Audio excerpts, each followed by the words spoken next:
Людмила Васильева. Людмила Васильева в данный момент находится в Дубае. Она вообще находится в Дубае. А она человек с большой биографией.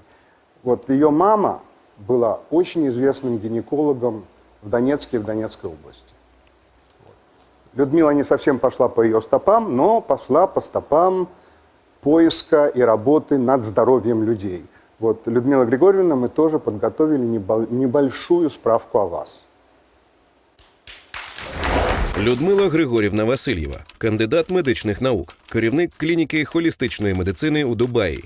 У 1989 році стала першим лікарем з науковим ступенем, яка практикувала гомеопатію в Українській РСР. За допомогою гомеопатії здійснювала успішну реабілітацію дітей, які постраждали від аварії на Чорнобильській АЕС. Після 7 років роботи у Дубаї домоглася створення департаменту з традиційної медицини. У 2000 році стала першим гомеопатом з медичною освітою, яка отримала ліцензію на практику в Об'єднаних Арабських Еміратах.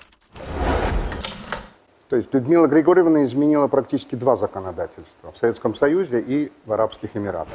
Здоровье на самом деле есть у каждого человека, оно заложено кодом. Надо только его знать, беречь и восстанавливать. Когда мы занимаемся здоровьем, растет только здоровье. Если мы занимаемся болезнями, будут расти только болезни.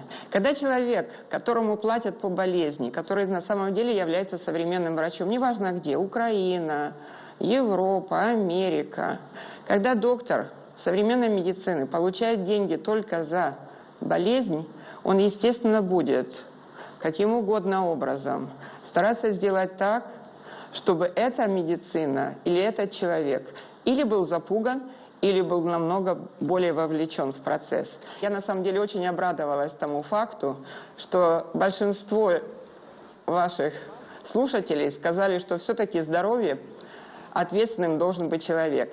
За болезнь должен быть ответственный врач. И врач должен стараться сделать так, чтобы вернуть человеку здоровье, а не привязать его к болезни. И для того, чтобы понять, какая медицина нужна нам, и какое здоровье нужно, необходимо, кто будет в ответе за это здоровье, на самом деле надо просто понять, что от дня рождения до дня смерти наша жизнь включает только время и количество энергии. Это то, о чем говорит вся традиционная медицина.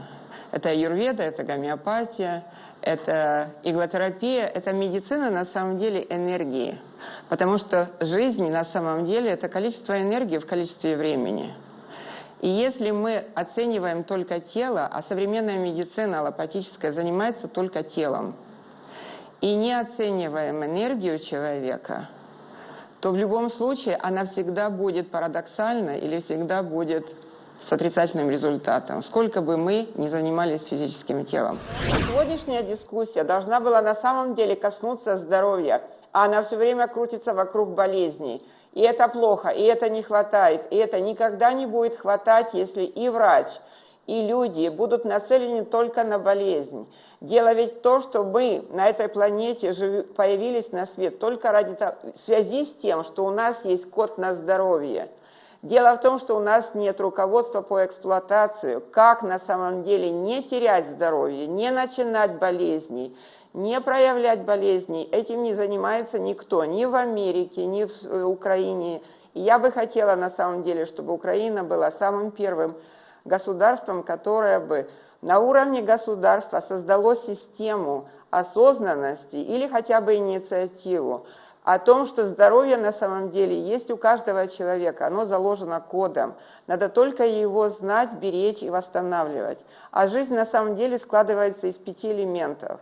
Это еда, только 12%. Если на самом деле все время сейчас вокруг, во всем мире касается только диета, то это только 12% того, что мы можем балансировать в своем теле. Если вы не занимаетесь 88%, а занимаетесь только 12%, никогда жизнь не будет полноценной, а будет только хаотичной. Если на самом деле существует понятие стресс, то я буду совершенно непопулярной, потому что стресса нет. Точно так же, как нет и темноты. Есть реакция человека на адаптацию. Если реакция человека на адаптацию, когда кто-то не водил машину, знает, как он первый день и потел, и волновался, и так далее, не буду говорить дальше, то сейчас люди, которые осознанно водят машину, они и разговаривают, и думают, и понимают, и участвуют во всех правилах уличного движения. То есть жизнь на самом деле это осознанность, это то, чего у человека в 21 веке нет еще. И на самом деле Украина могла бы выступить ярким примером.